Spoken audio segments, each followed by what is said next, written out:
사랑이 부족해서 변명만 늘었다. 박현준 지음.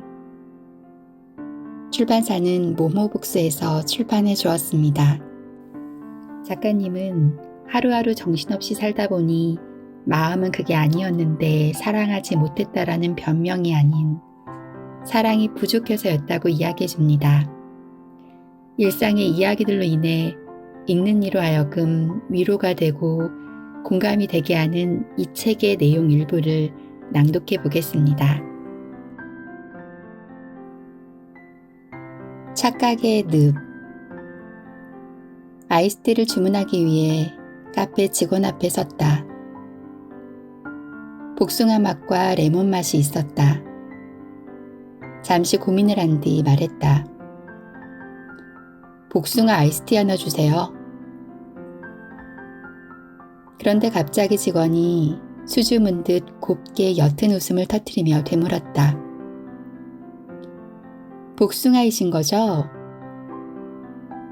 나는 직원이 웃는 이유를 당최 알 수가 없어 멈칫거리면서 어리벙벙한 표정이 되었다. 그리고 그 순간 방금 전 내가 뱉었던 대사가 번뜩 떠올랐다. 복숭아 레몬티 하나 주세요. 아이코 아이코. 나는 화끈거리는 얼굴을 붉히며 헤헤 멋쩍게 웃었다. 그녀도 덩달아 수줍게 쟁여두었던 웃음을 마저 시원스레 꺼내 보였다. 하하호호 하하호호. 그렇게 사랑이 시작되었으면 좋겠다. 불편한 밥상. 탁탁탁, 지글지글, 치익치익, 보글보글. 익숙한 알람 소리에 스르르 눈을 떴다. 저마다 다른 소리들이 새로운 규칙으로 한데 어우러져 경쾌하게 울리고 있었다. 그 소리들은 나의 단잠을 깨웠지만 날카로운 자명종 소리처럼 성가신 것은 아니었다. 오히려 그것은 마치 나를 방해하기 위해 내 품으로 파고드는 강아지처럼 더없이 아늑하고 포근한 것이었다. 맛있는 냄새가 솔솔 풍겨왔다. 무슨 반찬일까? 무슨 요리일까? 공복으로 안달난 마음은 갖은 음식들을 떠올리며 추리하도록 했다. 잠에서 깨어났지만 일어나고 싶지 않았고 반쯤 눈을 감은 채 얼마간은 더 그대로 누워있기를 즐겼다.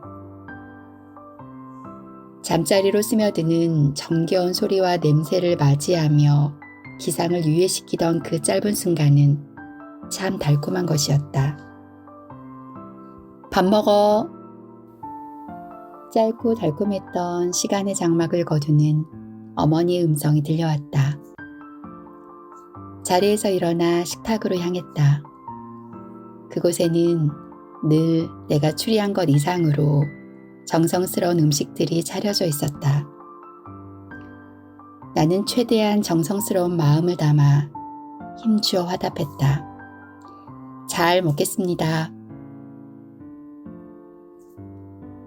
그런데 20대 중반이 지났을 무렵부터 당연시되었던 그 일상의 풍경을 그대로 즐기지 못하게 되었다. 기상을 미루던 달콤한 그 순간을 마냥 즐기기에는 대책 없이 나이를 먹었다고 생각했고 어머니의 밥상을 더 이상 당연한 것으로 여길 수가 없었기 때문이었다. 이 나이 먹도록 뭐 하나 제대로 이뤄낸 것도 없고 제대로 된 효도를 하는 것도 아니면서 그토록 정성스러운 밥상을 받는 것이 가당키나 한 것인가 하는 생각이 들었다. 아이는 잘하기 위해 먹는다지만 어른은 잘하기 위해 먹는 것이 아닌가. 도대체 밥값은 하면서 먹고 있는 것인지 의구심이 들었다. 잘 먹겠습니다. 나의 목소리는 눈치를 보듯 점점 작아지며 가까스로 형식적 인사를 내뱉는 것으로 변해갔다. 이러한 나의 고민을 가장 확실하게 해결할 수 있는 것은 바로 독립이었다. 그러나 나에게는 그럴 만한 능력이 충분하지 않았다. 그 대신에 그때부터 나는 나의 행동사항을 지금까지 하는 다른 양상으로 차차 변화시켜 나가기로 했다. 밥 먹어. 나는 이제 부엌에서 달그락거리는 소리가 조금만 나도 눈이 저절로 확 떠졌다. 말하자면 시댁에서 하룻밤을 머물게 된 며느리가 이튿날 아침 시어머니가 부엌에 먼저 나와 달그락거리는 소리에 얼른 일어나 부엌으로 불이 나게 향하는 긴장감 같은 것이 생겼다. 나는 얼른 부엌으로 향했다. 그리고 프라이팬 앞에 자리를 잡고 밑반찬이 될 재료를 볶거나 고기 굽는 일 따위를 도맡았다. 어머니를 도와 상차림을 거들다 보니 가만히 받기만 했을 때는 몰랐던 좋은 점들이 있었다. 음식을 만드는 것에는 문외한이었는데 새삼 요리하는 재미를 느낄 수 있었고 이런저런 이야기를 나눌 수도 있었다. 무엇보다도 홀로 밥상을 차리시는 외로움과 노고를 조금이라도 덜어드리며 딸같이 다정한 주방 보조가 되어드릴 수 있다는 것은 나에게 작은 위안이 되었다.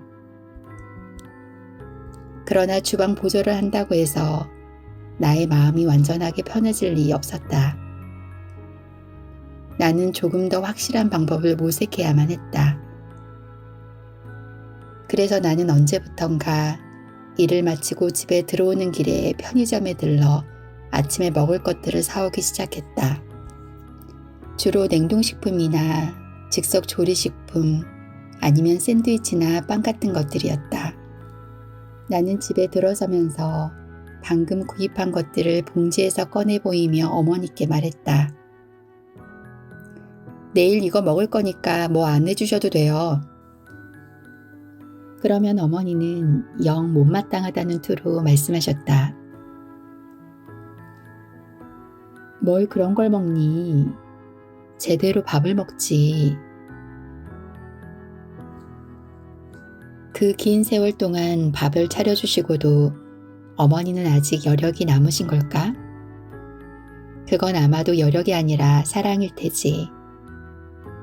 신나는 얼굴을 애써 포장한 채 먹을거리를 꺼내 보이던 나는 이내 머쓱해졌다. 어머니가 해주셨던 갖은 음식들이 머리에 스친다.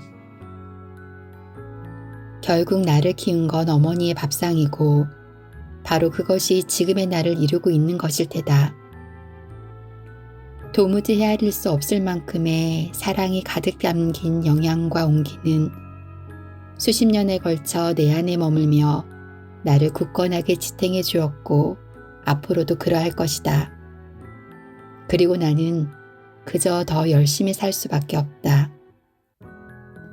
불편한 마음으로 봤던 그 밥상도 결국 나중에는 사무치는 그리움으로 다가올 것을 알기 때문이다.